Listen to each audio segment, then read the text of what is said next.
That's us. Something questionable in the subtitles. Thank you, Adam Ali. Hi, everyone. Welcome. Welcome to Huetopia. This is where we have subtitles. We're testing it out, seeing how it goes here, and they're gonna drive me insane. It's okay. Uh, First off, thank you, Angela. Thank you, Adam Ali. Super duper last minute scheduling of like needing to fill in the time slot, and you all were so enthusiastic and excited to talk about cuddly critters and memorable monsters, and I'm super excited to see what you have to say. Why don't we go around and do the intros? Nope, wrong way. Angela, who are you? I'm just gonna laugh over here. I'm just gonna laugh over here for a second. But hi there, everyone who's tuning in or is just enjoying our wonderful voices on the VOD. I'm Angela, otherwise known as Phoenix24 Femme on Twitter.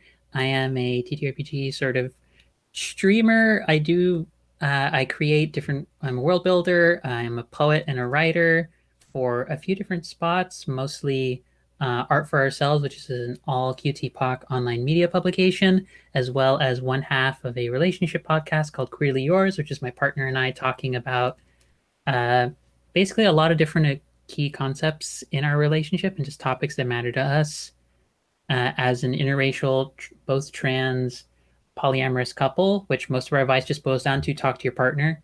No, really, for the love of God, please actually communicate and talk to your partner. It actually solves like 85% of your problems. But Communication is key. with that love, with that at that pitch, exactly, It that really is the is. key. Yes. A sweet, sweet A sharp. Adam Ali, while we have Banana Chat lurking in our chat, why don't you introduce yourself and also yay! Jiangshi. Yeah, congratulations to the folks at Game and Curry and Wet Ink Games for successfully completing their Kickstarter to the tune of over 100,000 US dollars. Yes. What?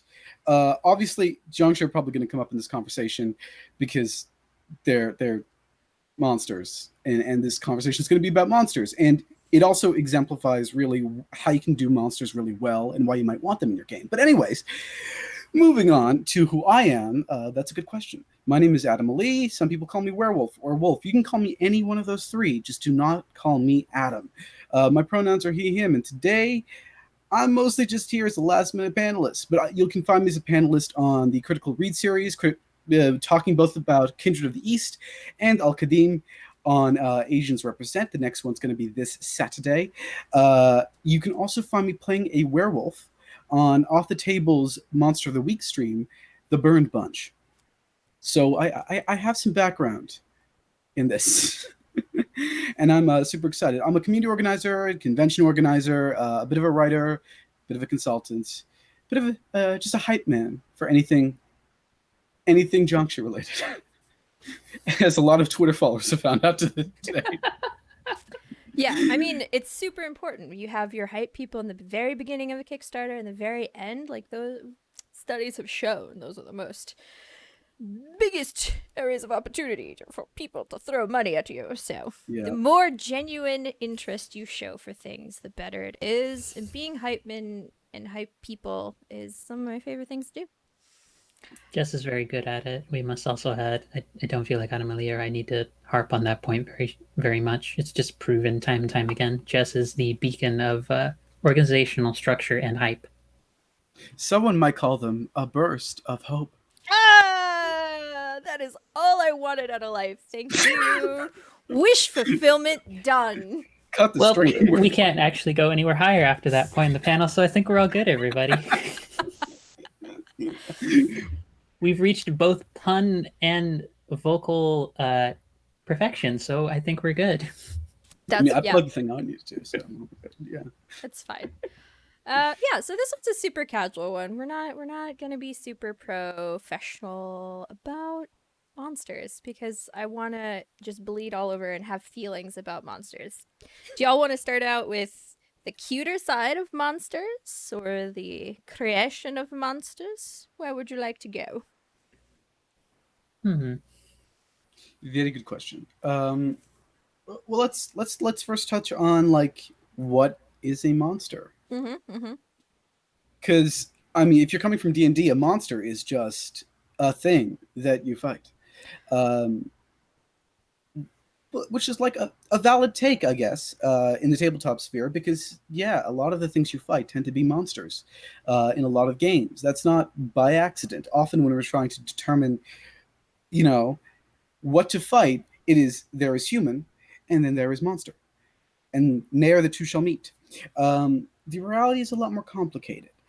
What we call monsters come from a variety of folklore, religious text, um, vocal like movies and media. It's a huge, huge topic that we're honestly not going to get to the entirety of today. In the tabletop sphere, though, that means that they can perform any sort of role. You can have playable monsters, you can have cute and cuddly monsters, you can have frightening monsters, you can have horror monsters, and you can even sometimes have really, really meaningful ones that exemplify certain themes that you're probably building your entire game around. And sometimes part of what happens, even when talking about something like a quote unquote monster, even in something like, let's say, Ryutama has, I don't think they necessarily refer to it as monsters per se. Like they have creatures, but they have those sorts of, let's say, beings or creatures that you can encounter in a competitive way. That is a mechanism that is a mechanic that's within the system. Or you have something like Numenera, where there are definitively creatures that are like, this is terrifying and I am scared of this. But sometimes, and but even something like the most traditional of like stab it, run, take its loot, terrible kind of like cliched sort of approach, even like 5e, sometimes even the most meaningful and narrative sort of points you can bring and potential you can pull out of certain things is actually playing with the expectations of what people associate with monsters. Yeah. Because I know for me, I've had moments where I was like, I gave a couple of different parties I've run games for, I gave them telltale signs that there was a creature that some folks might know it as a gorgon, some folks might know it as a medusa. Like they had statues of people leading up to the tunnel, and they were like, "This is going to be bad. This is going to be very, very bad." And then they met the person who the medusa was, and she's a seeress who is terrified of people and is afraid of all the things she's done because she accidentally looked at them when she was scared. And it was Oh, like, oh, we're assholes for assuming all of these things. Kind of like the actual Medusa. like an agoraphobic Gorgon. Oh, Uh, Bean. She's just like, she's literally covered her eyes, and she's made friends and other folks who like have helped her with that limited vision and such, because they care about her and they don't see her as a monster. They see her as like, you have something you deal with. Let's help you with that, instead of all of these assholes who come into the cave and are like, you've hurt our friends. I'm like, I don't control this. This mhm. is that. And I feel like that kind of transitions into like, monster is very flexible, even as a term, Yeah. and what the boundaries for what in one situation might constitute like terrible or creature that equals a monster. It's really up in the air. Sometimes it's just fantastic, extravagant things about it. Like Numenera has every other creature is just like, hey, let's make a giraffe that breathes ice and flies with techno-organic nanomachines. Like that can be scary. I kind of There's a love it. lot. There is a lot. I'm coming in with the spicy takes here. Do it. Of course. So in terms of game design, and if we want to define such a loaded term as monster, like Hmm. clear, concise one-liner is gonna have to be for me. A monster is a living thing that you put in your game to create conflict. And I not, yeah, go ahead. I mean, I would argue, even if you don't get conflict, tension. For Tension. drama. Yeah. I guess there's a couple ways we can define that last word, but I would 100% agree, right? Um, it's definitely like, it's a very hard thing to put in a one sentence structure and still represent everything that it is. Yeah. So I'm doing my best to delineate what a creature versus a monster is, because when you in game design, when you're creating a creature and when you are creating a monster, those are two very different things. Yeah, Even if aesthetically they're exactly the same, there is a completely different intentionality behind those two. absolutely. And that's where you get the trope of I want to fuck the dragon. I mean, he's a bard and he's horny. It's a Hey, dragon and it hey, exists. my characters are all people of devout faith, and they still want to make out with the dragon. She's gay and she's very attractive. Aren't all dragons? I mean, if Have I it been really depends. have I been playing the wrong games? I mean, yes, obviously. But I mean, sort of building off of that point, um,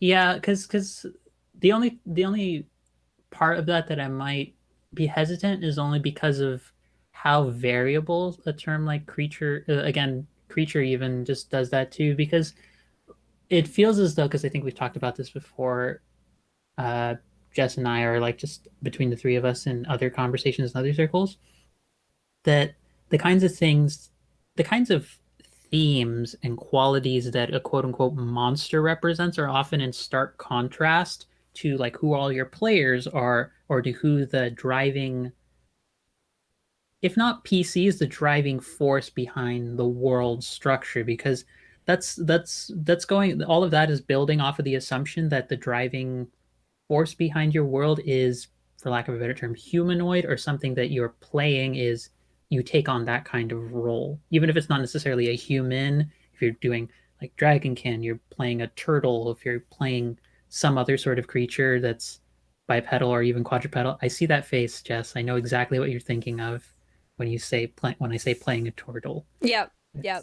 It's, We'll mention it later. It's fine. yes, I'll but I'll contain my squawking for later. it will happen sooner or later. But Okay, so there's a let me lot put of it this way then. I would like to reframe in terms of we talk about what have we experienced historically in the games that we've played. But then we also want to talk about monsters in terms of fuck racism, fuck fantasy racism. We're decolonizing everything. So, what does this terminology mean to us without the baggage? Mhm. Because monsters historically have been presented mostly as antagonists and mostly as non-human. But to me, I'm very careful when I label something a monster, and it's the exact intentionality of it is different than I think what most people default to. So like I wanna hit hard. What do we want to talk about in terms of how do we delineate monsters and antagonists versus creature? I think we just call them antagonists, and I think that's enough. So look, I have obviously my Twitter account is called Werewolf Feels. I do not pretend that I do not associate with monsterhood. I've done that since before the tabletop industry, since before I joined the tabletop industry. So when I was, and this is going to get personal, and there's going to be some talk about microaggressions for a second. But when I was young, um, someone looked at the back of my hand. Let me just get that in focus. There we go. The back of my hand. And they said, "Wow, you are hairy." And then they held it up in front of the entire class and said, "Looks like we found Bigfoot." And it's not the first time something like that has happened. I've been labeled a monster either because I'm very emotional or because I'm very furry, or let's face it, I'm a person of color. Um, for as long, roughly, as I've been alive. Because when you use humanity and monsterhood as opposite definitions, and your definition of humanity is very constricted, everything else, including people like me, become the monster. Through there, a lot of people happen to think that like I'm into like sexy wolf things.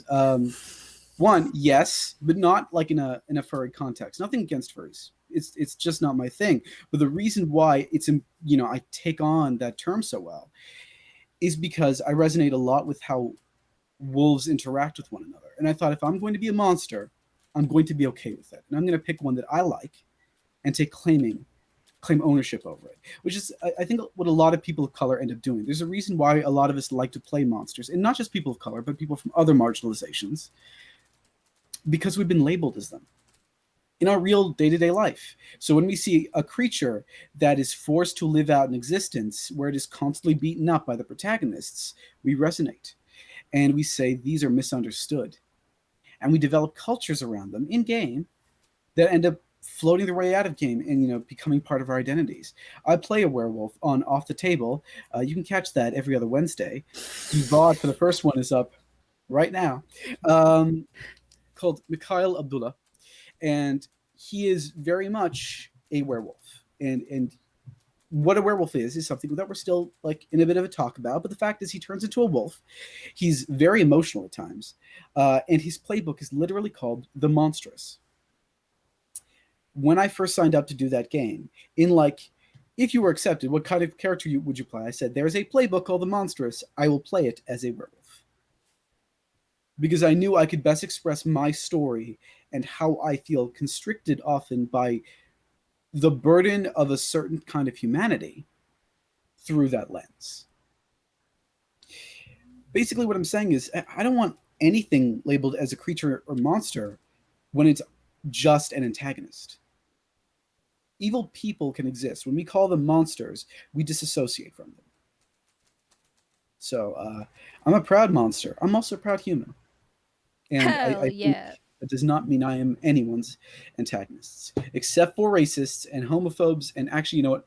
A lot of There's a Yeah. lot of Nazis on that list you might want to add to the deserve quick graves or like adjacent similar bad.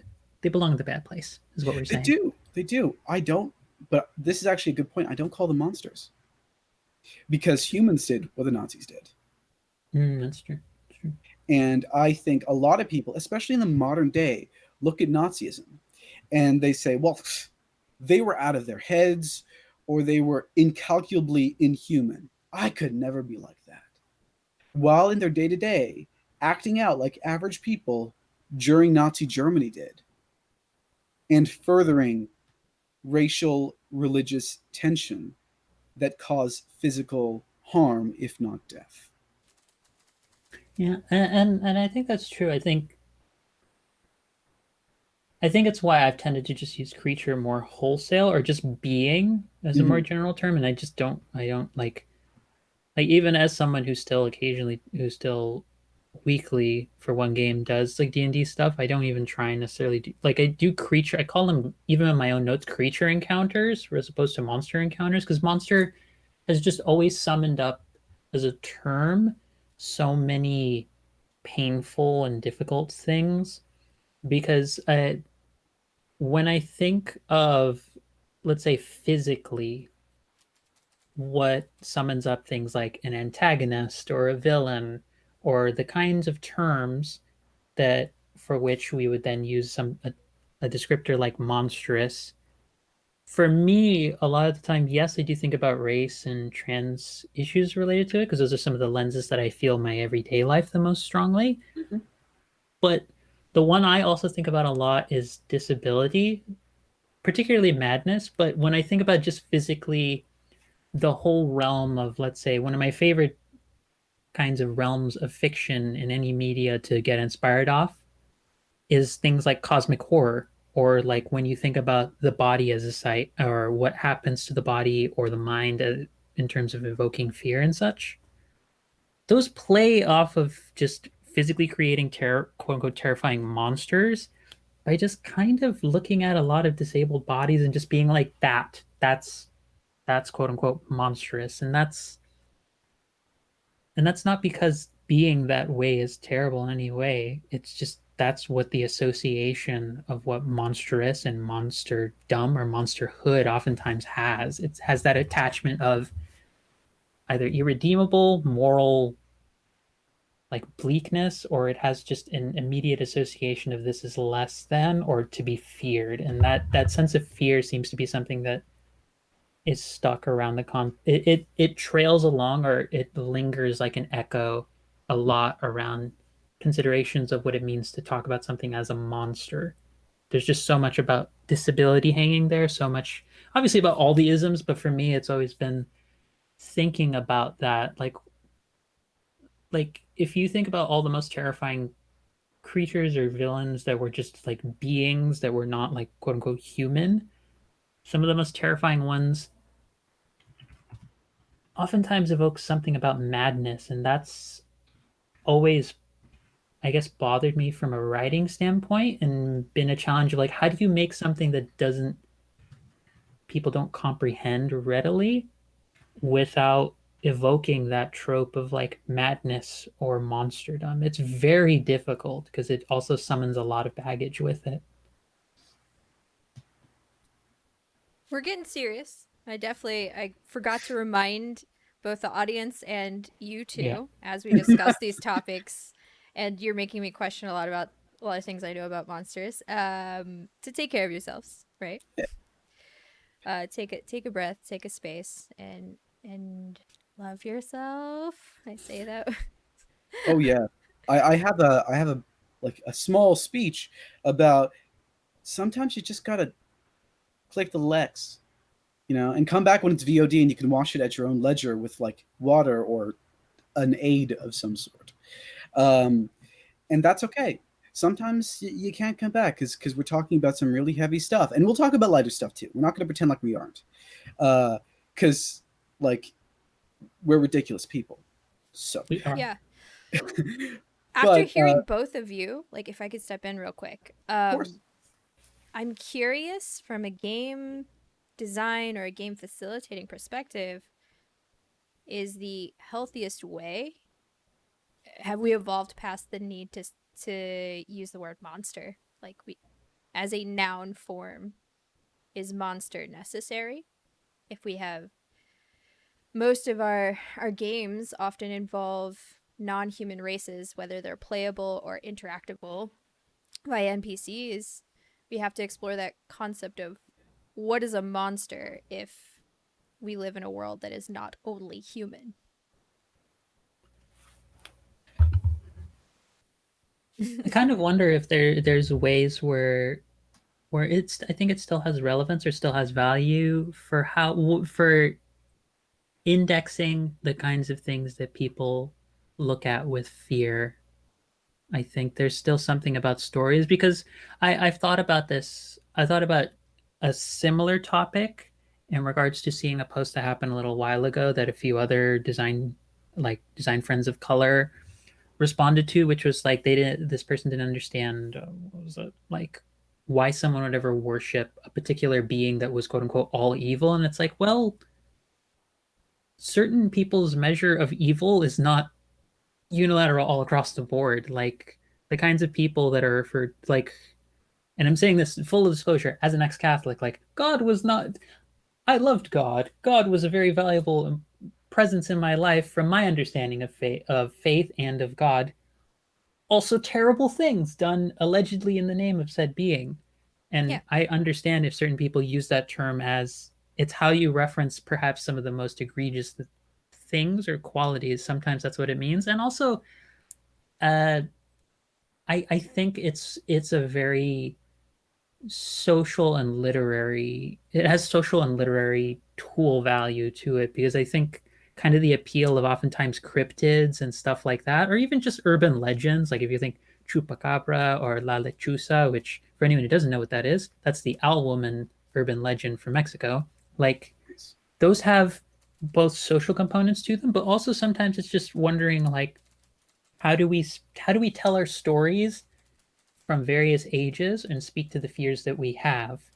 And there's a lot of different things that scare different people. Like as a kid, I was scared of the dark. I used to be that kind of kid who used to believe that there was a spirit in one of the back rooms of our house where I had to run through the hallway and make sure I flipped the light switch. Don't look back. Don't look back. Don't To look all back. the lights. Exactly. Don't look back. And of course, that there probably wasn't a spirit, but if there were another term available to describe it, I'd be like, that's probably a monster who wants to eat me. But I don't know. I think it's a difficult term to use in the same way that a lot of catch-all terms have problems because the specificity of language, really any language, gives you the power to denote something. Mhm. Power always has that strange ability to bring into being certain things when you just come up with new words. But the more and more specific you get, the less people sort of have access to using it as something to describe things. Because like if I just say zombie, that probably conjures to mind certain things, but that comes from very specific contexts and particular faith practices. Yep. There's a lot. And your view of it can change radically depending upon where you're from and what media you've been exposed to. I I don't think we've evolved beyond the word monster because it's still used day to day. And that's, for me, the reason why I mention that is because part of the reason why we use monsters in fiction, and this is not just tabletop, is to put a lens on what humanity really is, right? And what our definition of humanity can be. Um, and often we do this in a way to expose the fact that our definition of humanity can be extremely unnecessarily narrow. Uh, so I'm going to jump out of tabletop for like a second. Still think we should focus on it, but a great example that probably a lot of people, especially in the West, have watched is probably Monsters Inc. Those are all monsters. They act very human. But our definition of humanity is that little girl.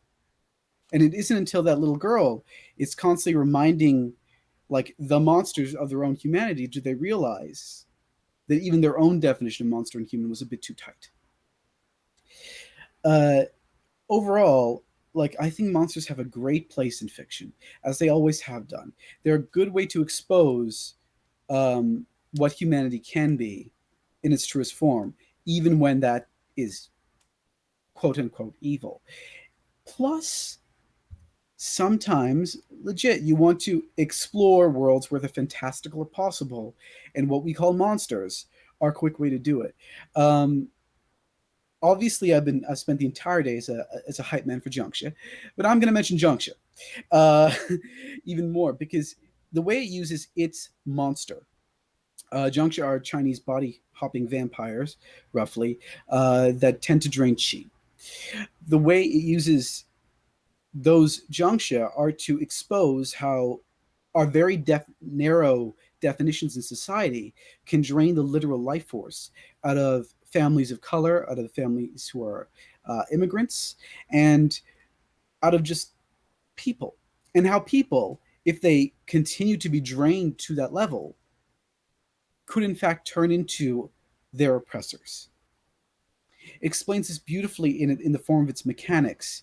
And if it didn't open up those doors to show something what we would consider monstrous, if it didn't call it vampire, for example, it probably wouldn't have gotten the attention it did. And that's unfortunate, but it's a reality. And it's such a good game to explore the natures of the diaspora that it deserves it deserves to carry the word monster wherever it wants because it exposes the monstrous not by talking about the monsters themselves, but by talking about humans. So in Junxia, there is not only the Junxia who wander around at night feeding on life force, there is also humans. And humans can be real racist. It's set in the 1920s, the very specific setting that comes as standard, quote unquote, is set in the 1920s. And it is about, Banana's dying. It's about Chinese restaurant owners, a family specifically, who spend the day combating racism and spend the night running away from Junxia. Those two groups fulfill similar roles. So it's not just their definition, their monster is actually very limited in what it can do and what it's defined as. But the humans can also fulfill that role, exposing the fact that what we're defining as monstrous here is a lot more looser than what we would think, right? The other beautiful thing is just like I'm in love with its mechanics. All of your skills can go away as you are faced with like terrifying nightmares, like you would in reality, or as you're faced with physical harm or mental harm, to the point where if you lose your hopes and dreams, the last thing on your little sheet, that's it. You're now one of the junk yourself. Until your family tries to rescue you from that. It's a fucking gorgeous game. I'm sorry for like accidentally becoming an ad for it, but Don't it it apologize. We stand it Banana Chan here. it's true. This is our home. Uh, but it really exposes monsterhood by talking about humanity. Yeah, So and like, yeah. I think that that's sort of why I think certain terms linger at points. That sometimes it's for unpleasant reasons that really are terrible. They linger around. They carry on an echo. I always like those sorts of things, like lingering an echo, because that suggests it's not always an intentional thing, but there are some people who intentionally they really want those attitudes going forward. And sometimes the deployment of certain terms is a reclamation, and sometimes Mhm. it's to do that work of being the reflection, not Mhm. just because I know for me in particular, and this is as a pre-warning to folks again, getting into personal stuff, which can likely touch into racism, homophobia, and also ableism. So if you're at this point in the VOD and you're like, get back up from that, feel free to head out and or take a moment to break into all that. But for me, it took me the longest time to get comfortable with two terms in particular. For well, three terms. One was crazy, one was mad, and another one was the term dyke. These are all terms, especially the first two for me especially, that felt like, as much as I try not to stress on friends to be mindful of how casually they use such terms in what they're trying to say, I know how ubiquitous those sorts of things can be in language. But for me, taking on those terms has felt like filtering out a lot of the poison of what people want to throw at me. It's felt like saying, it's like, you're a crazy person who shouldn't be listened to. And it's like, yes, I'm a crazy person. Do you have anything else substantial to your argument besides trying to throw that at me? Because I've been mad for at least about 17 years of my life. This isn't changing anytime soon, and it has its own complexities. But if this is all you have to throw at me, you're very boring and you need better arguments. So there's that. But there's also a sense of just terms can have a power of reclamation to them that I think shouldn't go unrecognized. So sometimes taking on terms like monster can mean that. And also there's historical associations of what it means that also are what people are drawing on. Because for me, like, as much as for my own self-definition, bidyke is the term that would most accurately describe like my sexuality. I also know, one, because trans woman, a lot of folks would be like, you can't be that just because you can't. And I'm just like, you're boring. Can you please stop? No, really, can you please stop? But also, like, I know that certain terms like that, like dyke and queer as well, as much as I am all for being like, yay, here and queer, I also understand that people are hesitant about a lot of these terms. But these have, Queer linguistics is really hard. Everyone yeah, has a different level of history and a different lived experience in it. So it's Yeah, I mean, it also depends upon like the origins of those words and how we feel about the origins of those words and how they've been used against us. So, like, I want to talk about the reclamation of the word werewolf specifically in a little bit and what that means to me. But to talk about like slurs, I refuse. So I'm bisexual, which means I'm attracted to people of more than one gender, uh, which is like a very vast spectrum. But regardless, some people have decided to use the F word against me. For some queer people, that is okay, and they encourage that, and that is wonderful for them. It's not for me, and people need to respect that.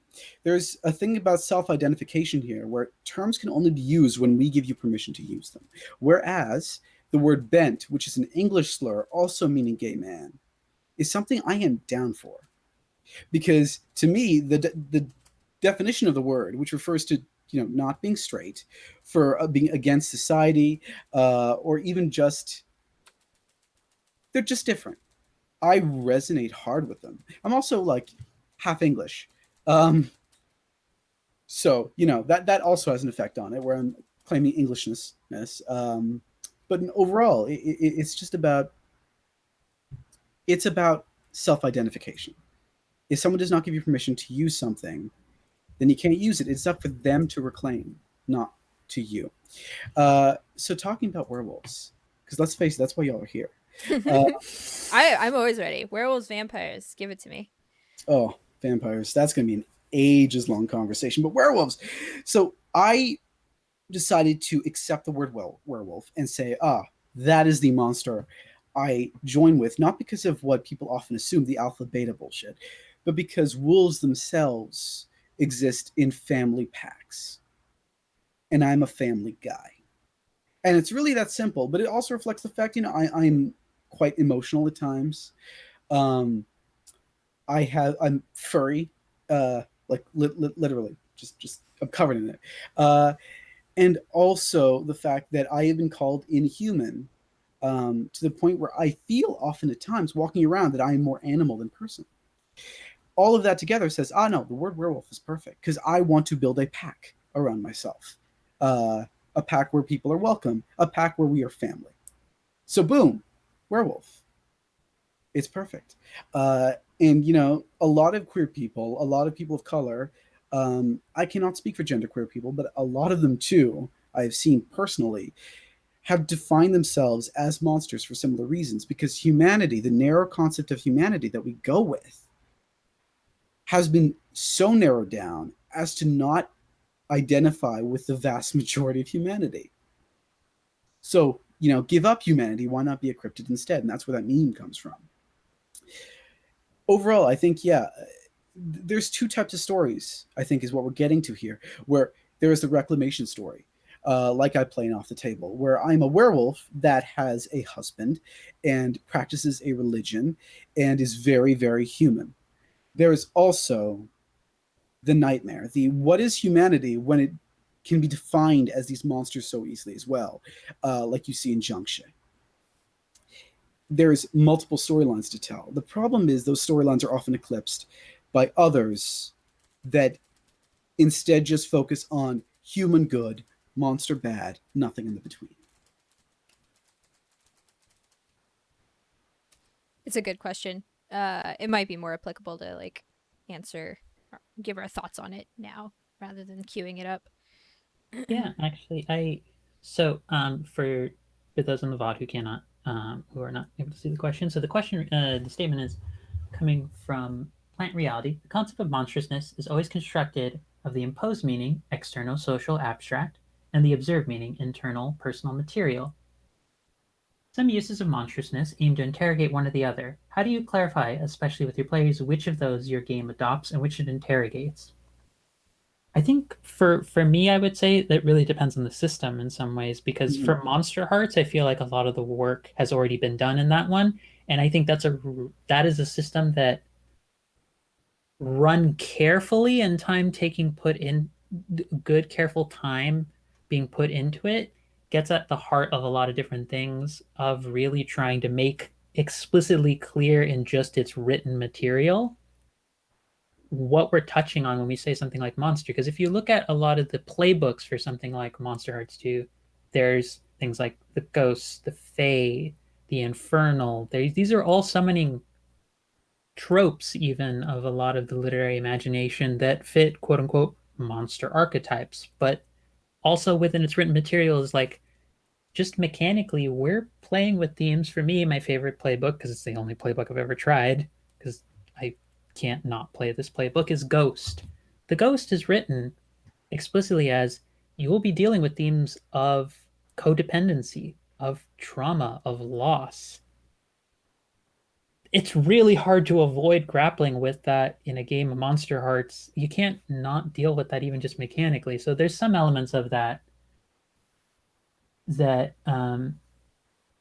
the clarity doesn't necessarily need to have to really be done on either a GM facilitator part or even the player part, because it's kind of just written into the mechanics. But I don't know. Some of those a question. Anytime I get questions around like clarity, a lot of the time my default answer is just talk to your players. No, really, for the love of God, talk to your players. Like, be explicit. Be like as clear as Communication possible. is super duper important, and however you choose to do that, whether that's just in the abstract talking to them or having the mechanics in place, whether that be safety tools or choosing a system that applies to the team, communication is key. For me, a requirement to play at a table or facilitate a table is the agreement that we can all speak in and out of character responsibly. There are certain tables that they're like, my player's secret remains a secret to the people at this table, and that is outside of my realm of comfort. And in the same way, if we're dealing with a concept of story that we want to bring to the table even before the system is chosen, I would like to know thematically where it's going or what we are questioning. Mhm. So I would honestly just explicitly ask or present it if you're the facilitator or the person with the idea. Like, I want to question the idea of humanity in terms of their monstrous internal conflict or their monstrous external output. I mean, for me, I walk into a room announcing that my tag is at Werewolf Fields, and usually people get the hint. Uh, like it precedes me at this point. That's okay. But overall, I say yes. Talk to your players and examine the game in front of you, because something like Monster Hearts is very clear upon the kind of conversation he wants to have. Something like Monster of the Week is a bit less so, where there's only one playbook that is explicitly monstrous. But it is still a playbook, which can make you think that even if no one's playing it, that maybe there are still monsters on the side of quote unquote good. But moreover, ask yourselves, how many humans are going to be my definition of monstrous too? Because if you're like, okay, I have only monsters on this side, but I'm also going to have some very evil humans, you're doing most of the work there. If it's the opposite, you need to start to question, what biases am I walking into the conversation with? What conversations do I actually want to have? What am I using the monster for? And that's some personal work that you always have to do before you walk into a room, both as a player and as a GM. Once you are walking to that room, though, then yeah, it's all about communication. All about communication. Yeah. And I mean, to get back to Planet Reality's question, clarifying uses of monstrousness, I think the biggest question in that is, how are you equating monstrousness to morality Mm-hmm. and how you want to separate that, or if you don't, and maybe think about your choices there. Yeah, basically, it usually monsters are used to put a mirror to humanity and question our morality. How is that referenced in the game or the story you want to tell? And you just have to think critically about that. Um, and here's the thing: like, I know that sounds like work, and no one wants to do work. I get it. I don't want to do work. I do. Look, when I got invited to this panel, I said, you know what? I'm just going to say whatever. It doesn't matter. But I don't like to do work. I think a lot of people are in a similar boat. Not everyone. However, it is a very small amount of work to do, and once you ask yourself that question, you'll quickly come up with an answer. And then usually that work is done. It's one of the smallest bits of work you can do. It's just work that we've been taught as people in tabletop not to do.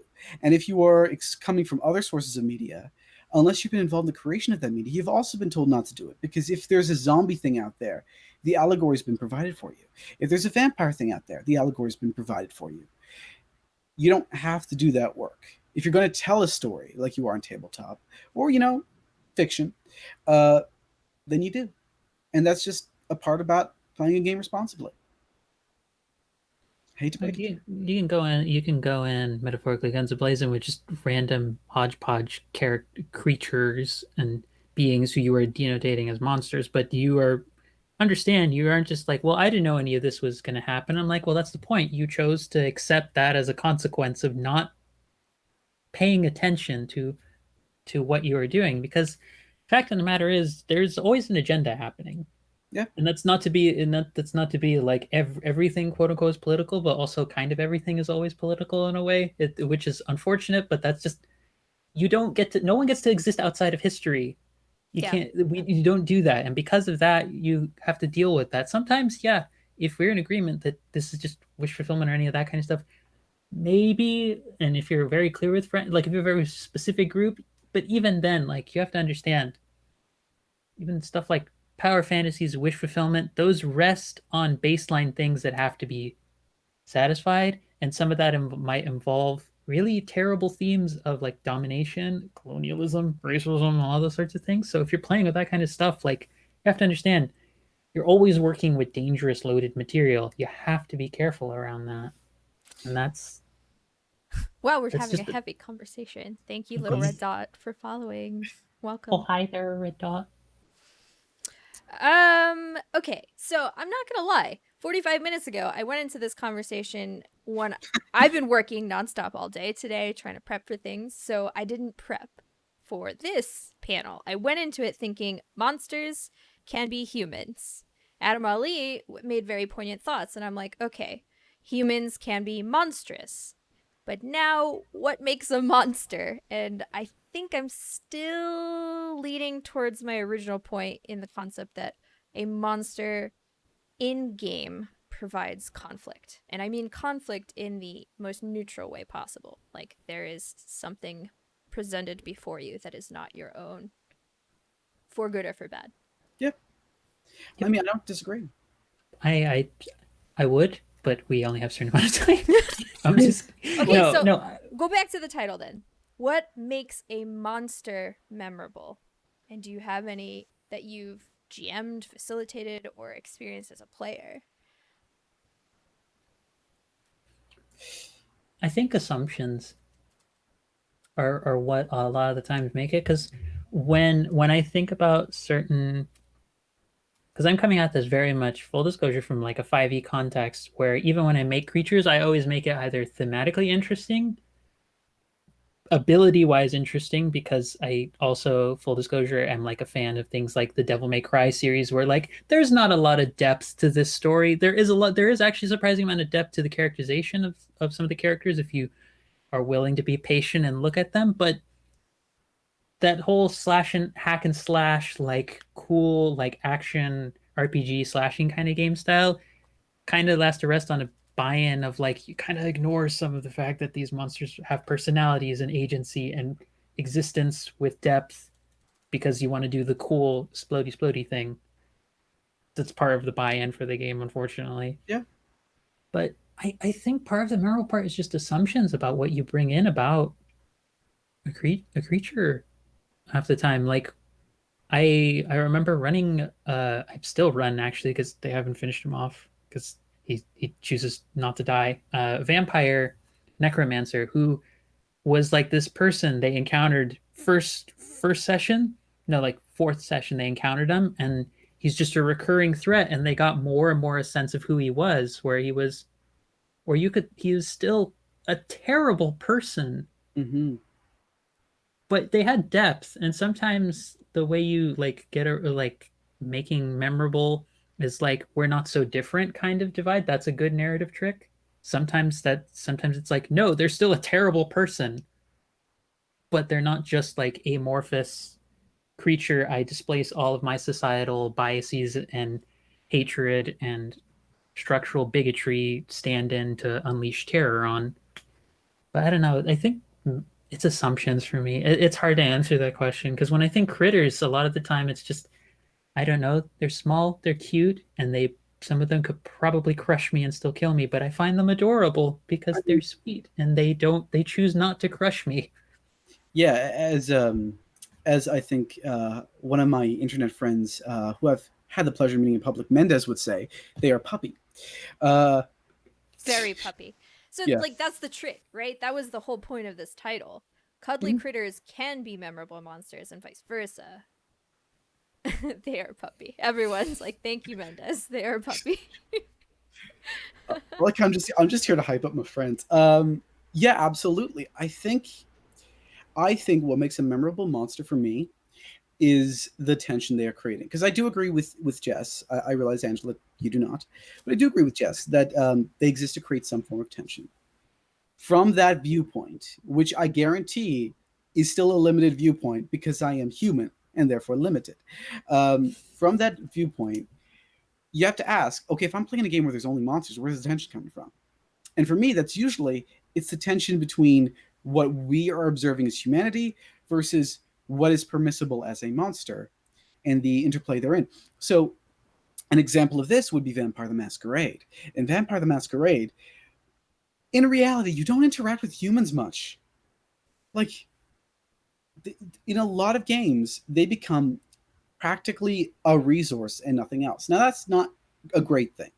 But even as that, the inner struggle, the striving, the jihad, if you will, comes from how much damage to yourself are you willing to take before you accept that what you are doing is wrong. There's the tension there. It's an internal tension, but it's an intention.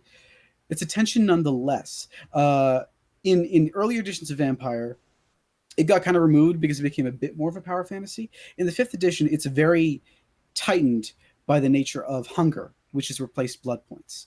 As you do things, you gain hunger. Not all the time. Sometimes it creeps up on you. But when it does, it will push you to do dastardly things unless you find a way to satiate it. And you satiate it by literally taking agency from someone. It's a core concept of the game. By the way, like people have often asked me, would you recommend Vampire to everyone? How would you recommend to someone who stepped by? I would say, what do you want out of a game?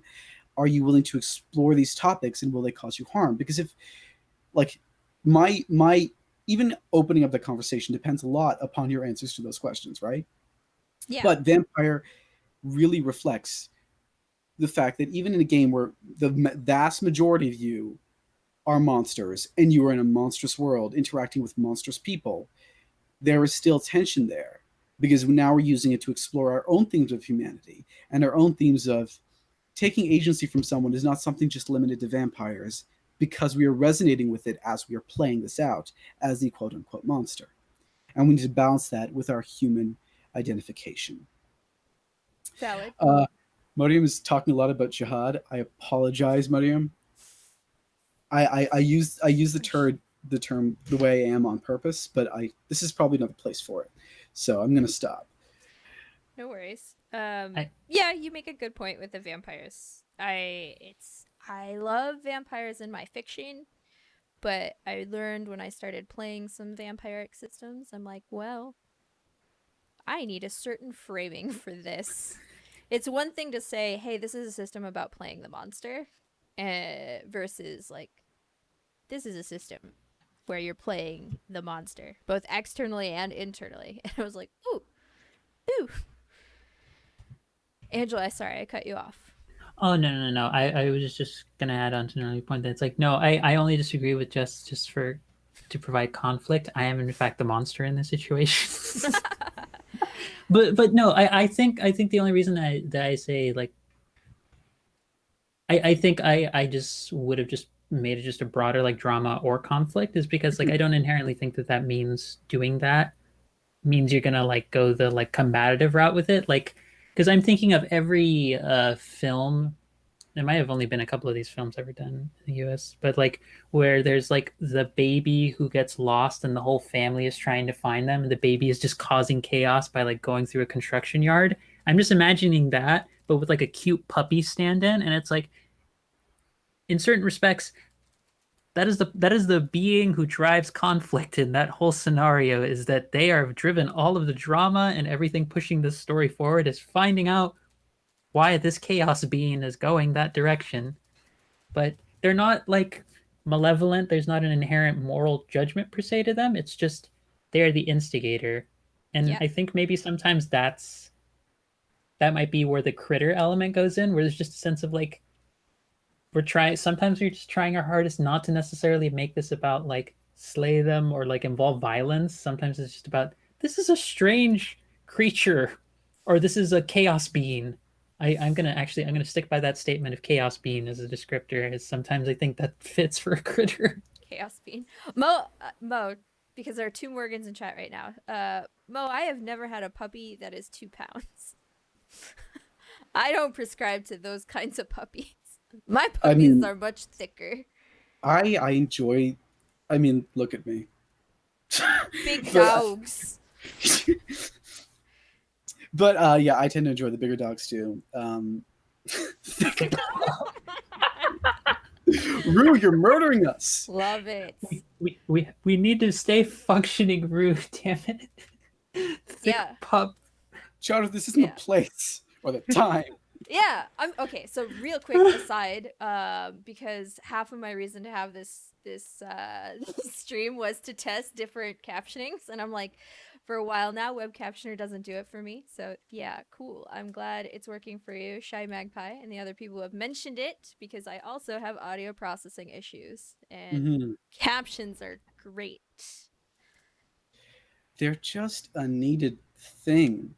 Like, first of all, thank you if you're supporting this channel in any way, whether it's like through actual donations or through the bits or through subbing. That's what we're using the money for in reality. Like, we're doing it so we can further testing out systems that give us the accessibility that we want. Because a lot of us deal with accessibility issues ourselves. And I have to say, Mariam and Jess have done an incredible job of constantly improving. Like, we've been up for just over a month, and every single stream something gets better. So kudos to them, kudos to Huetopia. But like, if you're thinking, hey, we appreciate this, try and support us if you can, because Listen. Well, okay. All right. I'm going to cut you off your hype train for Huetopia, and we're going to flip that spotlight right back to you, Adam Damn it. Ali, because someone needs to hire you. One, as an editor, I've seen it live. I've seen it on Amani's streams. I've seen it in our Discord. You are a brilliant editor, copy editor, conscientious editor, whatever kind of freaking editor. Adam Ali's got it. Also, professional hype man. You need someone for your social media or your marketing. You can't make up this amount of genuine hype. Okay? So go hire Adam Ali. Angela? Best. Am I pointing in the wrong direction? I am. No. knew it. I'm checking for my own well-being, because I was about to add on to that by being like, hey, that person over there, actually, the one, okay, for anyone who's watching this, because it's a 3-panel and I'm unfortunately on this end of it. Okay, the person right next to me, that person's awesome. Whenever capacity, when they're not involved in like 12 projects, I know it's an exaggeration, but it's not that much of an exaggeration. Whenever they're not involved in that many projects at one given point, they're awesome. Person next to them, also awesome. I've interacted with Adam Ali for like 3 occasions, and I'm just like, oh yes, a kindred spirit to wax Oh no! debatedly What about choice? every other topic about for A kindred spirit, you say? a kindred spirit, you say. Someone else who also adventured through the literary world until they took an arrow to the knee. Get out! All that aside, and I think Jess was about to praise me, and I can't delay them from doing that anymore, because praise me. You know what? The anarchist in me is going to hold that praise until later, so you can have a unique window in the video that is all about your praise. So heck you, not praising you now. Angela, I guess you're kind of okay. And we missed a question from another Morgan, Magpie Meritest, asking, and I think we adjusted a little bit, how do systems define monsters implicitly? And what are the implications of these definitions for how we play games responsibly? Whoo, damn. I can feel that one for at least a starting. I will start the verbal flailing, and then I will allow my co-panelists to continue the flail into interpretive dance and poetic movement. The metaphor is lost on me after that point. Now. It's hype. It's the overwhelming hype from Adam Ali, who you should hire for your projects. I think that it's most basic. Some of it is a mechanics question. Some of it is a matter of like, well, what avenues do you give people to solve a problem? What what does your system encourage you to think of as a problem? That kind of starts to get at some of the base things for addressing that, for thinking about like who's going to be considered a monster. Because if a system just says, oh hey, your goal is to get stuff or your goal is to discover stuff, depending on how loosely or strictly you further define that, can encourage who might in a way become at the very least your antagonist, or be thought of as a person who you should treat with suspicion or some level of bleh.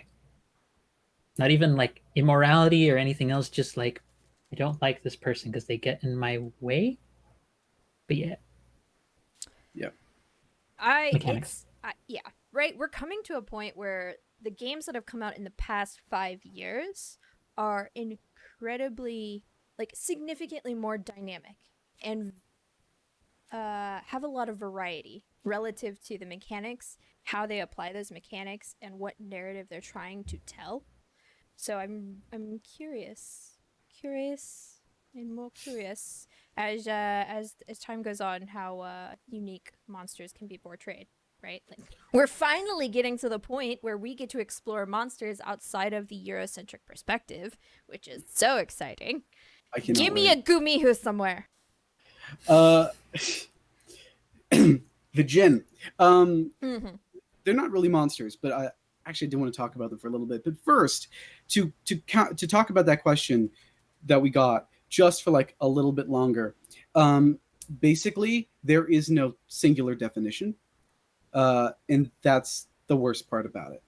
And it's the best part about it because that means there's more dynamic ways to tell stories.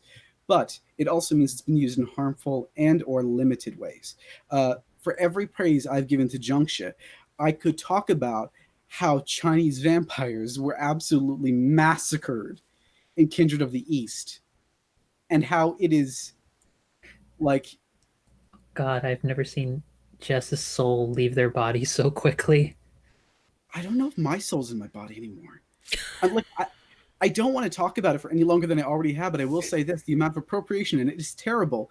But they view it from an entirely Western standpoint, and they somehow also totally ignore the actual storylines from that point, and they also put an unnecessary amount of other people's spirituality in it that they clearly do not understand. It is a bad, bad book. We discussed it a lot in Asians Represent. Check that out. Did you finish reading it? I listened to that, but that was not all of it, was it? Oh, fuck off. No, I'm not reading that thing off of stream. I'm not doing that to myself. Yeah. Like, no offense. No, my stack of books and PDFs that I'm like, holy shit. Like Win Condition, new branding, just released something that's Destiny slash Gundam Light, and I'm like, yes, this is great. Thank you. But like overall, it's just the book isn't going to do the work for you, so you have to do the work yourself, as we've kind of discussed before. Some games will do that. They're relatively newer in the grander scheme of things, or ultimately they're very indie. But even so, even if you're facing a game like that, like Urban Shadows, for instance, you still should do the work anyway, because it will make you more informed by the topic and the story you are trying to tell. I've actually written a playbook for Urban Shadows that I'm working my way to releasing. I cannot charge for it because of how Urban Shadows rights work, but it is a Ginny. And like everything in Urban Shadows, every single playbook talks about a nature of humanity and the reality of those lived experiences. And it uses the monster to frame that framework. So the vamp or the vampire, for instance, is practically just a drug dealer. The wolf, one of my favorite playbooks, even though I have my problems with it, is Awu, but is also a community organizer who has to deal with a lot of toxic masculinity. The Ginny, as I've written them, are in many ways a minority who's forced to mask and or pass their entire lives in order to not get abused. And they have incredible amounts of power because they're made of fucking fire. And they can shapeshift, and but they cannot take too much stress from the outside world, lest the clay shell, and that's taken from a different aspect of Islam, but still from Islam, begins to crack, and flames begin to appear, and there is no hiding it at that point. And that means anyone who wants to use magical power has found a source. Anyone who wants to call you the other now can. Anyone who doesn't know what the jinn are, and the way I define them, a lot of people don't. Uh, Now have the opportunity to test that out on a live subject. There's all. I am not a furry. Uh, No hate. We embrace it. It's fine. I'm absolutely using like an aspect here of monsterhood to tell a real aspect of a human story, and it has a lot to do with being an immigrant or a child of an immigrant and race, and in many cases gender, as many of people who have gotten consultation from have told me. But but to do that work, have to first examine what is a monster within Urban Shadows, what is the monster within the context of the world, what do I want to tell as a story, right? And also, what is a jinn? What are the jinn in real terms, in theology and in Islamic folklore? And what parts of that do I need to keep in order to tell the story? And what parts of that do I have to admittedly discard? Because fundamentally, I have to retell the story to tell a certain narrative. It's a lot of work to do something like that. It's a lot of work to put a monster in your game. It is nothing. And basically, the answer to every question that we're going to have here is that monsters are a wonderful fucking thing, but they require work to understand, because fundamentally they're about humanity, and humanity takes a lot of work to understand. Big brain thoughts. Big brain thoughts. That's our Twitch clip. That's the clip that someone just pulls from this entire episode. We have a bunch of insights, but Adam Ali just saying that bit, it's like, okay, we're out. We don't need to after that bit. Oh, gee. By the way, Sorkia, not or Sorkia, sorry, I'm accidentally putting too many rolled R's on things. Please do not call me Adam. Yes. Adam Ali. Adam Right Ali. there on screen. Yep. Not to call you out. I know that's a bit cruel, but like a thing that I need to do. It's not a problem. It's just overall a microaggression. Yeah, it's super. It's. Oof, I feel this. I feel this, and I don't even have the microaggression part. People are like, Jesse. I'm like, so like the amount of violent feelings I have for that, and compound that. I'm sorry. that. We will Keeping that one in mind. fight. We will fight for you. We'll just Keeping that one in mind. normalize. Your name is your name and nothing else until we say otherwise. Absolutely. This kind of all leads to, I guess, one of the last, maybe one of the last big topics that we wanted to cover in this, which was, which I guess, if we're building off the point, or at least for me, building off the point Adam Ali said about like monsters ultimately, at the very least, somewhat summon aspects of humanity. Maybe that's also why there's the cuddly critter aspect of writing like creatures as well, or like thinking about them as well, because if you're going into something like shout out to, I think it was Fractal Dragon for Dragon Hearts. I need to pull up the exact name, but Dragon Hearts, where it's like the whole thing is Alex. Hi, Alex. Hi, Alex. Alex humbly requested maybe, hey, if you wanted to plug Dragon Hearts because you get to play as very romantic dragons and awesomeness, maybe do that in the monster panel. Duh. Yeah, of course. But when you get into stuff like that, where it's like maybe that's another part of it. That's the lighthearted romantic comedy section of us in TTRPG and literary realms, like, and storytelling realms overall. Is like, if we're invoking the quote unquote monsters, you're like, no, I don't see the monster as the terrible thing. I see them as like they're a person who's smoochable, or they're a person who's just really awesome and sweet and cute, like many other people in my life are sweet and cute and fuzzy and furry, or any other aspects you want to throw into there where you're like, which of course I guess that means dragon might be sugar daddy in some instances and some variations, but that's a thing. I'm gonna have that conversation. That's for a separate conversation. But I mean that element of like just sweet positivity, or more like pleasant end of sweet like positivity. Topics. Yes. Yeah. Yes. Like, can we get into that for the last 15 minutes of this discussion? No. So much. I'm so ready. I'm like, yeah, this has been heavy, but this has been very informative, and I'm gonna have to sit on these big brain thoughts as we've discussed it. And also, Jess, this is what we refer to, as you well know, in the facilitation realm, as segueing into another topic that one of our panelists really wants to talk about. Listen, you can't see my leg, but I'm doing the very cis white male thing of propping my leg on a stool and being like, "Here's my power pose, and this is where I get to excitedly talk about cute, cuddly critters." Hold on, let me just recenter myself. Do it. See, Yes. I was just imagining you with like the bunny, like the little hopper bunny leg of excitement, where you're just moving repeatedly. I'm like, I must talk cute. It is a need deep within my soul. So let's let Jess talk the cute because I also want to talk the cute. For Cute's really me, awesome. cute is yes. Huh. Whisper into me. Cute, great. So when I play games or when I facilitate games, I often am in the camp that humans, as written and taken from our reality, are very boring. So the only memorable parts that are compelling to me are the critters and monsters. There are a lot of good games that make that happen for me. There might be one that got announced at Gen Con that strikes the best of all parts of creatures.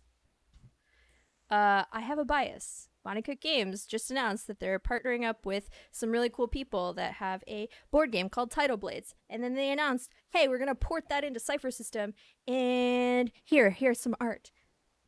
I'm going to transition so that the people on stream can see a note, the very specific language. This is a character concept. And I'm gonna like keep moving him around because our faces are there. Oh god. Okay, but like Yes. I'm gonna disappear our faces for a hot second because look at what you can play as. Look at this, beep. It's a kind golfin. Golfin drifter who crafts unique objects. Look at this buff yet cute forger of who knows what. Are they weapons? No, they're unique objects. They don't have to be violent. But you play this critter. Ah! Okay. I Continue. want to give it scritches. I don't know why. Adam Ali, I think we've reached that point where we should both. I think we can both safely do the. Was it the John Travolta from Pulp Fiction meme where he comes in with like the jack and he's just like, and we're just like, "Do you need us, Jess? Do you need us anymore? You can. You wanted to squawk. We're just gonna go. We're just gonna go over here and just let you take the rest of the panel is just squawking about." Oh Yeah. no! I'm here to watch this happen live. I want people to see my reactions. It's beautiful. Okay, so like that was a character concept. Then if you look on stream, this is a creature concept. So I think that's where we blend the idea of humanity in different races, right? Like I guess it's the conscientiousness of whether you're playable or not. But look, it's called a misp. It's just like this cute little reptile rock burrowing thing, and I'm just like, Okay, I want to give that one scritches too. it's so many also- scritches. Want to give that one scritches and And to Yeah. scale, it's like not that small. It's like almost capybara size. Like there's that human right here in the background, and I'm like, to scale, interesting. That's But cuddle. then you want scritches?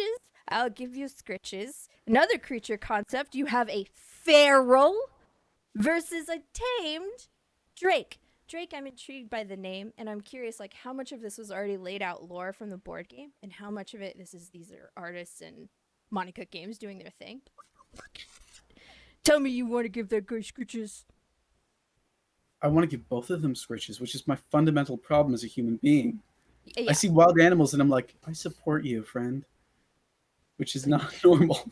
Yeah. I no, am. it's perfectly normal. The not normal part is the going near the thing that can obviously kill you. Oh, I don't do that. Yeah. See, like No. this true puppy here, it's cropped out, but like it's almost human sized. This is fine. And one thing I will hype about this game, there are playable humans, all brown people, all respectfully art island folk. And I'm just like, I'm really curious how far we can take that because great, brown people and freaking badass other characters. Do I want to play a human? Only if they're brown at this point. But the other options, how do I say I want to play a human when there is a fish-like creature? A cuddle beard? This.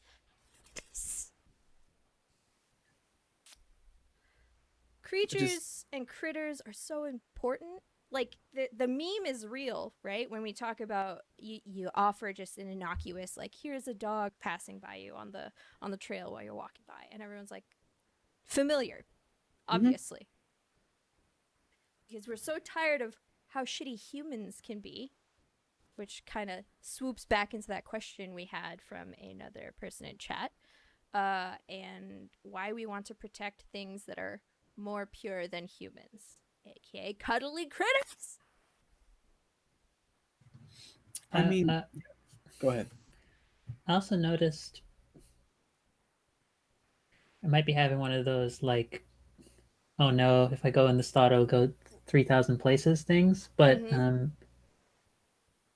I also wonder how much of it is how playful folks who invoke and do anything with things they refer to as creatures or monsters are being with the concept of difference. Because one of the things I noted about all of the things, all the creatures that Jess was freaking out about and squeeing over the cuteness that we could play, quote unquote, they all look bipedal. All the cute creatures were quadrupedal. And I'm wondering how much those just little tiny elements like that of difference affect the ones we're willing to see as like, I want to be them. I don't care if they are bird folk person. I want be bird folk versus like Yeah.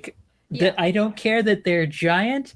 They have big, massive metallic scales, and they have a whole pile of treasure they probably should have given to the local economy because that would have actually helped them out. I love them, but that's a dragon, and that's going to eat me. Like, a I dragon mean, could be bipedal.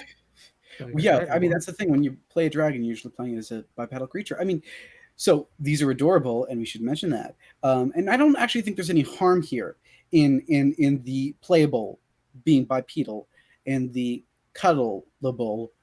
No, they're both cuddleable. The non-playable being quadrupedal. I think it just referenced our previous argument, where this is about reference to humanity, because we're bipedal. That's how we interact with our world, which means that when anything stands out from that, even something as simple as being bipedal, we, from usually a very privileged standpoint, tend to think, I this does interact with this ability a lot. I want to be I'm clear. glad you knew where I was going with that one. You saw my. I didn't even see. I was going to reference it anyway. Are you not looking at your other panelists? Do you not recognize my presence? At Windows times, are when I'm constantly, hard it when Windows are is. we hard. have I this. have it on Yeah. one screen, uh, but like from a point of privilege, we tend to look at anything that isn't bipedal as different than human, even if it's not less, just different, which means that we usually use it as signifiers for other things. Um, Even when we're trying to break that mold, we often misstep. So one of my favorite video games in the world is Mass Effect, and in Mass Effect, where's my stuffed Alcor? Hold on. Oh no, we've required Adam Ali to obtain a stuffed animal of some kind. This is a sign. Oh boy. Should just let me get my headphones back in because my wireless ones aren't working as well as I want them to right now. Okay, this is an Elcor. I don't even know what that is, and I want to give it a hug. Right? They are sentient. They're in Mass Effect. I'm going to put it right in front of my face. In Mass Effect, they are bigger than like three humans stacked on top of like one another, all on force. Like just imagine a pyramid of humans, like you would for cheerleading thing. That's how big one of these things are. Most people call them cute. They're not playable. They appear. I think there's roughly about 10 of them, maybe in the whole original series. They're not a large part of it, even though they have their own culture that is explained rather well through their ambassador, because we're living in a space world, so they have ambassadors. But the way people talk about them is in reference to their cuteness or into their speaking patterns, which reflect people who do not have the capability to emote in the way we expect of a human. It's cute. I love it. Listen to it talk. Did you hear that?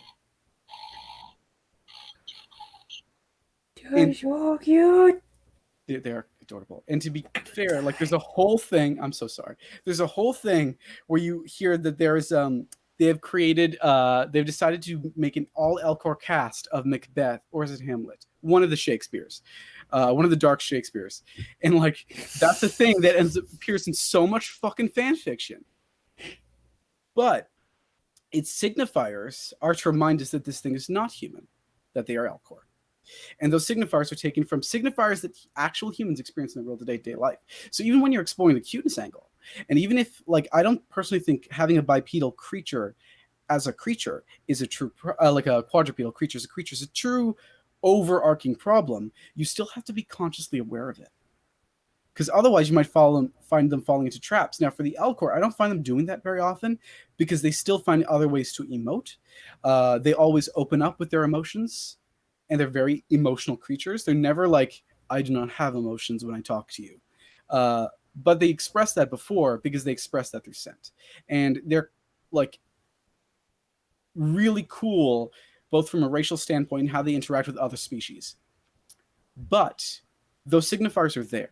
Even when they're being used in an okay example, they're still there.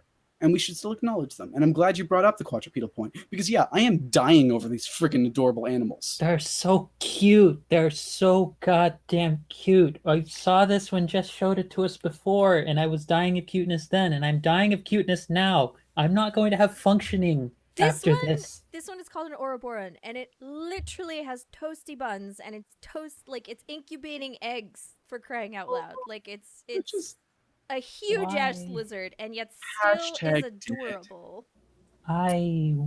Absolutely. I mean, yeah. And I think there's certain signifiers we can draw from this. And I think it's important to acknowledge that they're there, even when they're not actively being used in harmful ways. Because it means that if we were to be inspired by this world and to play in it further, we might accidentally fall into them, even if they're not there in the original text.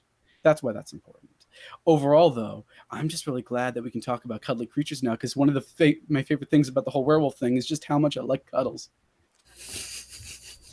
Physical interaction is a thing that no canine is against. They play nonstop, like non-friggin' stop, as adults, as children, as every not just like the puppies, like the angry big wolves. They play all the time with their pack because that's what packs do. And I relate to that so hard. God, I'm dying in isolation right now. That's what's happening. That's valid. Yeah. That's a lot of us. That's a lot of us. Yeah. On screen, I have a thing there, and it's called a lion gull. And when I first looked at it, I did not realize what scale the bird was. And I was like, that's Oh no. not quite cute. But it's very interesting. It's not quite majestic. It reminds me more of like a carrion bird, like I guess a majestic vulture, right? I can see the scale on the side, and I'm just dying. How big is it? Like, it's larger than the average human. Okay. So are you telling me, Jess, that this Lion setting, gull? this Setting. lion gull, this amalgamation of a potu, a vulture, and a peacock is bigger than me? I consider you taller. I'm picturing approximately 5'5" to 5'7" for this bird. Okay, so I am taller by a few inches. but in sheer Comparable. wingspan and yeah, oh goodness, it could eat. That is a very big burb. That is very big burb. But like its plumage makes me think cute, and I think that's from the vibrancy of the colors. Even though I should be theoretically terrified of this bird. I mean, No, ostriches are pretty cute and they look terrifying. They're all gray and white, and they're not nearly this. to be fair, I like condors. Like I Mhm. love condors, but if you ever see a condor stretch out its wings, run, because the condor it's like wingspan is so absurdly wide, and you're just looking at that and you're like, this is no, bud, I'm out. I'm out. This is the sign of my death. I'm going They're- the other direction. It's so They are some big buds. true. Big buddies right there. And then this is a normal sized burb in the world, a hook pecker, but he's got some rage to tell us about. That one's somehow less cute than the lion goat. Yeah, you're like, this tiny The little top- bird, not cute. You know what I would argue? Why? Not the sharp teeth. Probably the reptilian eyeball and tongue makes it not cute for most people. See that I see this artwork and I just think like someone has to make a meme of this in some capacity. And like the top one is like me when I only sleep 3 or 4 hours. The bottom one is me when I sleep 8 hours and realize I could have been getting more sleep for many weeks of my life. Oh, God. You heard that, Huetopia fans. I haven't heard Utopia. that one yet. Huetopia? Huetopia fans, yes. I have not heard that one. I forget who coined it, but someone said Huetopians, and I'm like, huh. It does roll off the tongue. I'm not sure yet, though. I'm not ready to get on the hype train and My problem commodify is that one people makes too much here. sense. But it Not also enough chaos. it's too close to dystopian for me. It's Or just Utopia. But Utopia is right there. have you seen our everyday lives? Do you understand which one of those two words is on my mind more Let often? me live my wish fulfillment. But wish fulfillment requires certain buy-ins and certain baseline understandings, as we've talked about previously in this panel. So I mean, I would say the word would be Bluetopia, which is just the world but blue.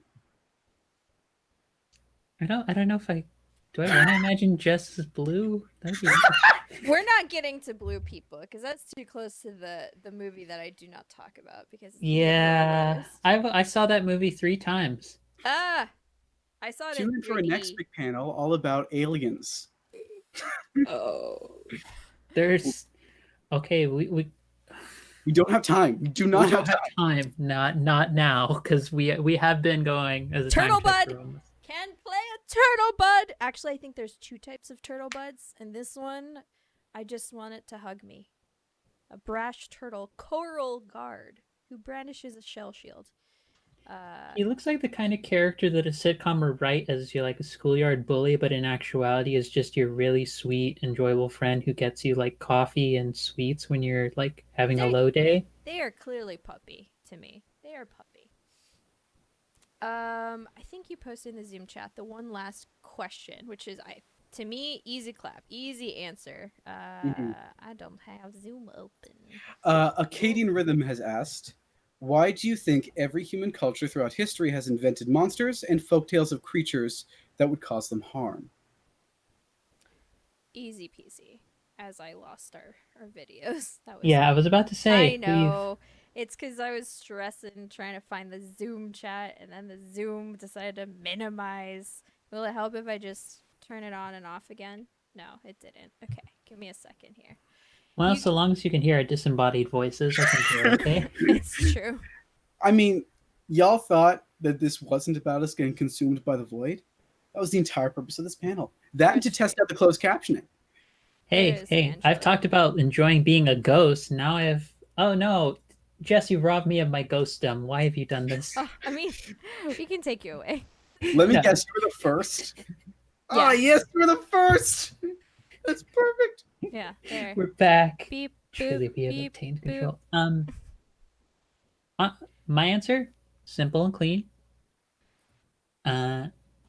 Really, it's part of the function of stories. What's one of the biggest things that stories help us do? Whether they're of faith, they're of mapping out a terrain, they're just describing how something got made. They explain things. They explain why do you not go towards the forest at night? Because there is a creature who has been seen eating goats everywhere nearby and will eat you as well if you go too close to it. It's like why do you treat your partners well? Because if you don't, La Lechusa will come after you in the night. Oh, They jeez. stories, especially about monsters and stuff, I think they always help us explain things, and not just like because people are ignorant, because we have stories to explain things all the time.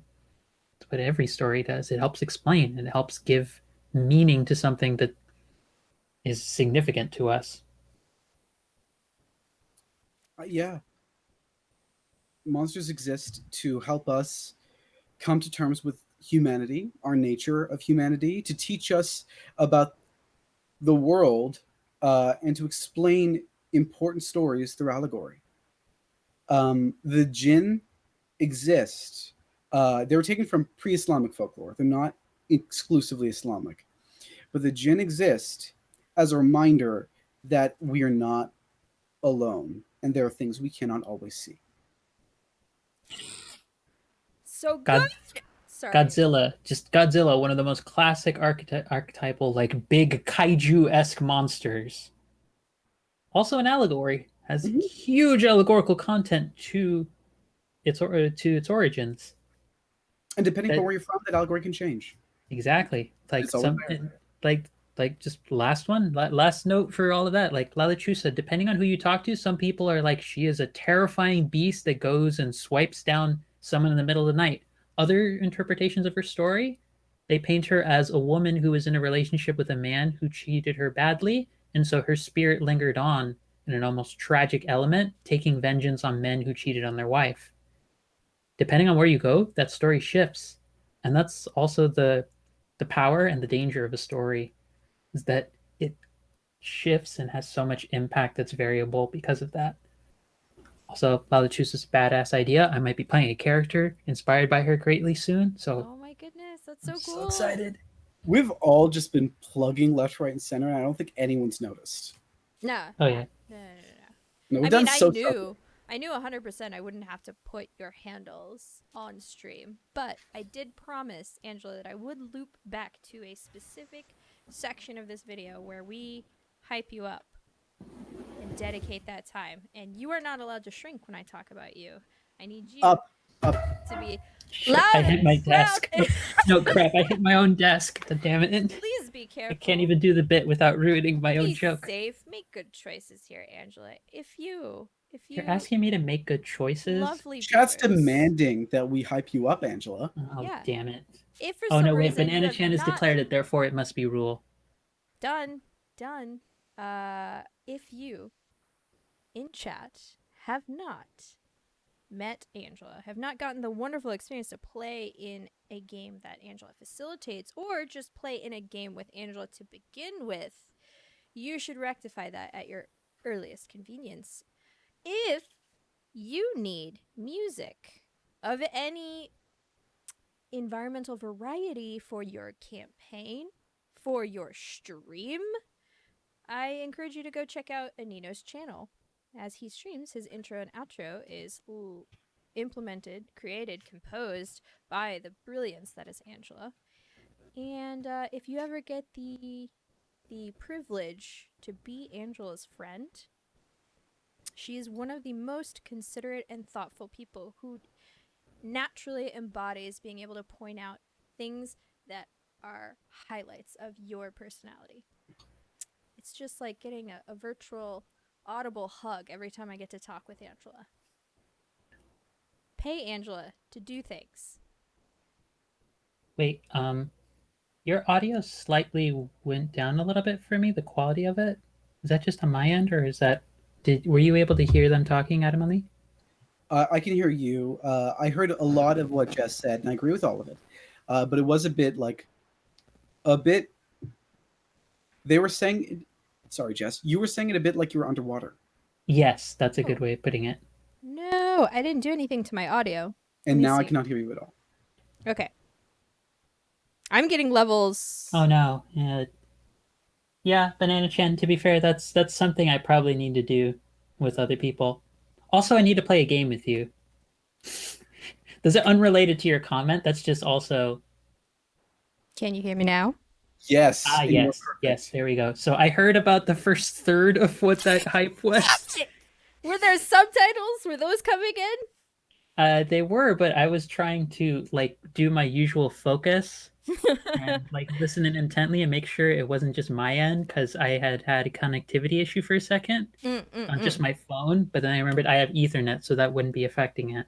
No, But okay. I caught a lot of that. So the I most caught the hype poignant, for my music. No, the most commissions and poignant such. part, you're brilliant. You are not only brilliant as a creator, you are brilliant as a person, and you are so incredibly kind with your time and your words, and you are very conscientious and present when you make time for your friends, and that ends up bleeding into your game design in the best ways possible. So I'm really excited for those games that you are creating, writing, designing.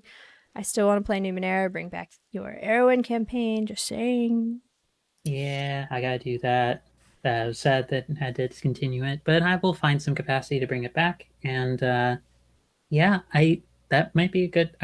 Given how much time we've been into, might be a good time to segue more into ending Yes. projects and Hey, stuff. And hey, I need to finish hyping you both. oh, So, okay, do the as thing. Do the thing. one of the most amazing motivational forces I have ever met, Jess is correct here. See, I have interacted with Angela maybe like 3 times. And in Angela, I found a kindred spirit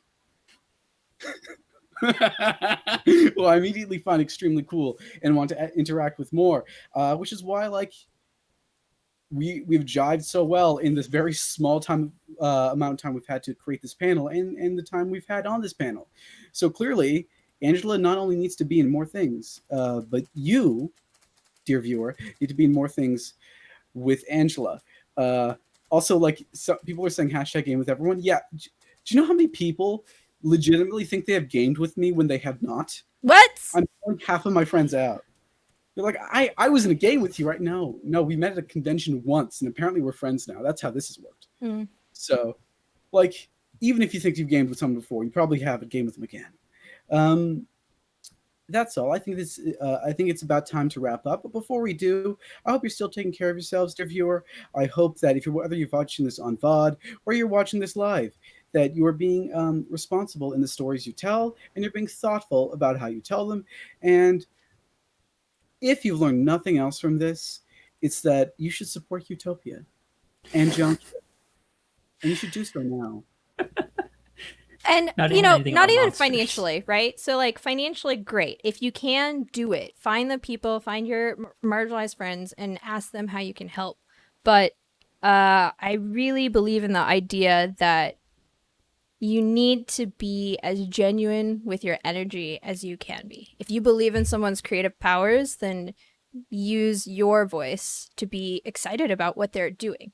You cannot pay people to market things better than genuine excitement, which is why someone like Adam Ali was so invaluable in the last 24, 48 hours of a Kickstarter. Like, if you believe in the product, talk about it. Do the thing. If you believe in this channel, tell your friends. We're grateful enough that we got an opportunity to be at Gen Con and have 7,000 plus viewers watching a all black, all POC cast do hockey anime via Hogwarts spoofs. Like that. We might. It was so good. It was brilliant. It was absolutely brilliant. And that's the power of diverse voices are more interesting. Homogeny is not interesting. You do not bring forth creativity, and you do not create new things without diversity in an equitable space. And that's all we're trying to do here. Cool. Yeah. I think it's about time that we reintroduce ourselves to our lovely viewers before we say goodbye. Jess, why don't you start? Me. Hello, I'm Jess. I use they, them pronouns. I go by Burst of Hope on Twitter. The O in Burst of Hope is a 0 because bots exist for the past decade, and I'm not salty about it. I play a beautiful gemfolk in the game of Mnemonic on Evil Hat's channel Actual Play, twitch.tv/actual play. We have a finale of our 3-shot next week on Wednesday at 7:30 EST.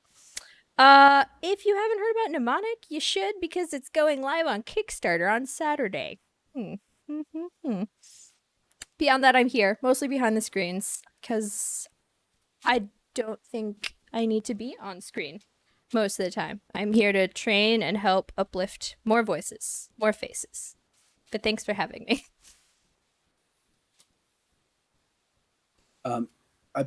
Angela, take it away. Yes, per the perennial hype person, I will follow your lead and describe myself and hype myself. So, hello there, everyone. If you're just tuning in, welcome.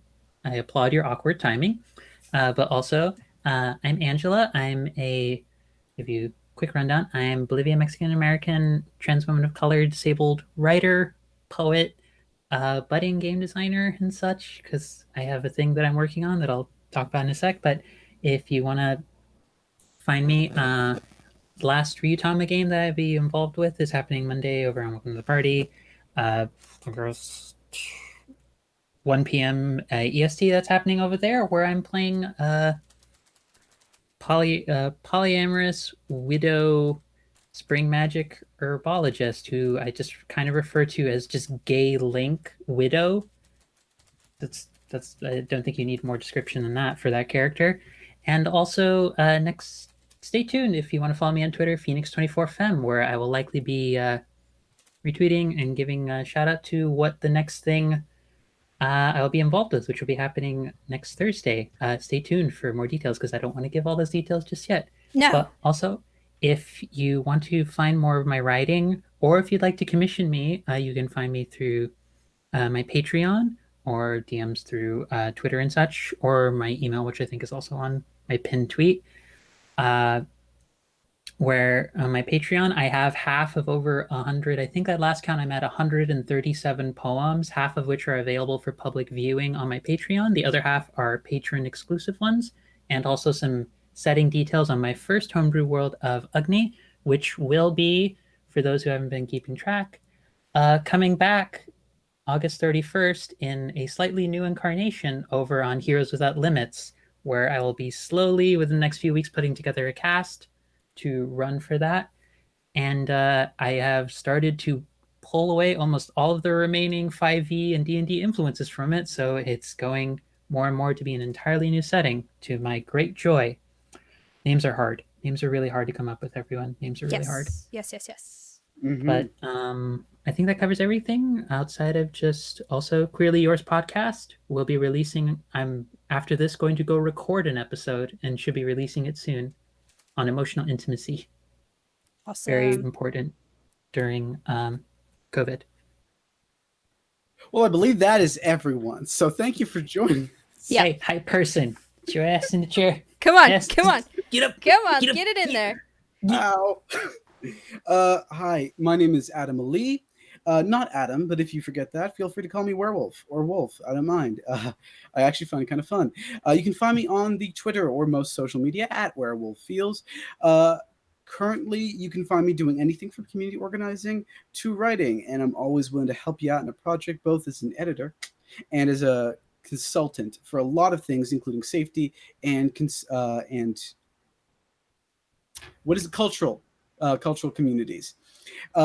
In addition to that, the next place you can find me on the internet is on Saturday at noon Eastern Daylight Time, where we are going to be talking Al Qadim on the Asians Represent Twitch channel with some wonderful folks from cultures that are affected by them.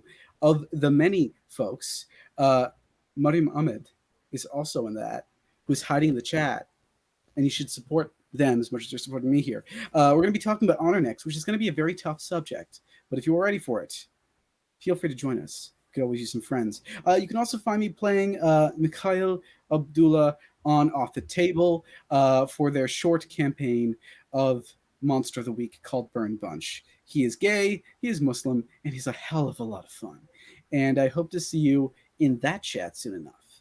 Otherwise, thanks for joining us. I've had a lot of fun. Absolutely. Stick around just for the next few seconds if you want more entertainment. I believe Dragon Age Season 2 being run by Tanya DePass on Wandering DM, featuring some lovely folks playing. I haven't gotten to play Dragon Age as an RPG, but I'm really excited to see it. So please go show them some love and raid with us. Do we have a raid thingy? We do have a command? raid command. Oh my god.